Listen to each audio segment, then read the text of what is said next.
ঢাকা মহানগর পুলিশের ডিএমপি যুগ্ম কমিশনার অপারেশনস বিপ্লব কুমার সরকারকে গোয়েন্দা বিভাগে বদলি করা হয়েছে।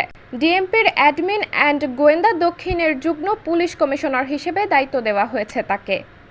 বুধবার ডিএমপি সদর দপ্তর থেকে দেওয়া এক আদেশে বিপ্লবকে এই দায়িত্ব দেওয়া হয়। একই আদেশে অ্যাডমিন অ্যান্ড গোয়েন্দা দক্ষিণের যুগ্ম পুলিশ কমিশনার সঞ্জিত কুমার রায়কে ডিএমপির গোয়েন্দা শাখা উত্তরে বদলি করা হয়েছে।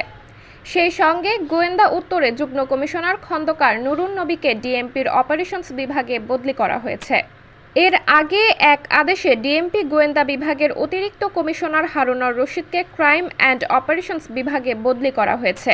ডিবির প্রধান হিসেবে দায়িত্ব পেয়েছেন ফিন্যান্স অ্যান্ড প্রকিউরমেন্ট বিভাগের অতিরিক্ত পুলিশ কমিশনার আশরাফুজ্জামান। সাবরিনা জলিল, সবার কথা।